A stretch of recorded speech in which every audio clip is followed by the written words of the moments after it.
question is, what does that outside air temperature sensor do? Will it cut off the compressor? It doesn't The thermistor, the black moving, thermistor? or if the air's not cold enough, it won't let it cycle on. I mean, air's not hot enough around it, it won't let it cycle on. It's the black lead down the bottom. Yeah, it's the bottom. The outdoor temperature sensor is probably going to cycle that. So there Is for the fan. compressor, so Yeah. it doesn't start up under extremely cold temperatures or anything? No, it's not a lockout. That's just for the fan to cool off. Yeah, the that's condenser. for the condenser fan. Okay.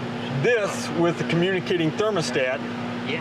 if it's hooked up to communicating thermostat on this particular brand of air conditioner, the indoor controller can be set for an outdoor temperature cutout, which can read this from the indoor controller, indoor thermostat controller. So you can set that as a cold weather cutout. If it sees that there's a temperature problem out here, it'll cut it out and stop it. Yeah, running low ambient It doesn't run conditions. without the fan. Yes, or low ambient conditions. You know, someone runs the air conditioner, but that would have to be hooked up to a communicating thermostat. If it was using a standard conventional thermostat, it's not going to have that option on it. You lose a lot of options when you hook it up to conventional. Is that what makes it high efficiency when you Yeah. have? Okay.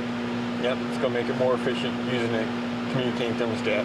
And the communicating thermostat is going to give you a lot more options. You can see fault codes, what's going on, what's calling. So it records all that. So you can do it all from inside the house. Yes. You can say, oh, okay. You can well, see if condenser is saying that you got this going on. yep, you got a low pressure switch, high pressure switch trip, freeze stat. So you can see a lot of conditions.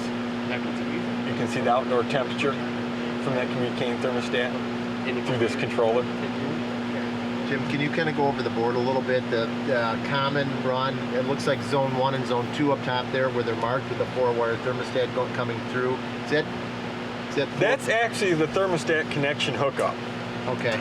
So determine where, I know this is communicating thermostat because the wire hookup here is a 1, 2, R, and C. Is that zone 1 and zone 2 then? Nope, it's for the communicating. It's just for the communicating thermostat. Okay. So R and C powers the thermostat. 1 and 2 is for the communication line going to the thermostat. Okay. Like So say the this. zone thermostats, are they the slave thermostats to the communicating thermostat? It's on a zone board separate downstairs. Downstairs. Usually mounted in the house or next to the furnace. On particular air conditioners, this one here, you could either hook it up as conventional or Which would only be a communicating, 2-wire and then, it would right? be and it would be the difference between by a different plug connection, a Molex plug that you could swap over.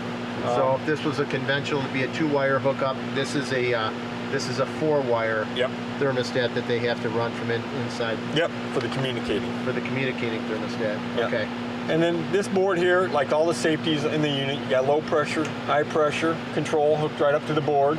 It's all for safety for the air conditioner. You have an outdoor air sensor that gives you your display for outdoor temperature on the communicating thermostat and also for the operation of the condenser fan. This particular unit here does not have a separate contactor to control the compressor. This is all built onto the board, which is your run, common, and start. Wiring hookup for the compressor, and it's all right on the board. And the same way with the fan, that's plugged in through a little Molex plug right here for the condenser fan. And the only thing separate that you would have on this unit would be the capacitor. So it's either, if you got electrical issue, you either have to replace the board or you'd have to change the capacitor if it's bad, or the condenser fan motor. But as far as any of the controls for turning it on and off, it's all built onto the board, which none of it's repairable. Can you go over the test points on the board where you can when you press those buttons, the test points and what they do, and if you were going to diagnose a board that was bad, or if it was storing memory codes, those little test points on the board, what are they for, the buttons? Well, the test is to force it on, and it bypasses the timing. Okay. So you can force and turn the air conditioner on by hitting test. And this particular board has a recall for recalling any history faults. Okay. There was no faults when we got up in here. You could push it and give you a certain lights will light up, which you can correspond to the installation instructions You wanna around show the that? inside of the door. On this particular model, the diagnostics on the inside of the electrical cover gives you a whole bunch of lists for diagnostics regarding the 3 diagnostic lights, what they'll be in, if they're on or off or flash. They give you a description of what to look at as far as the possible cause for failure.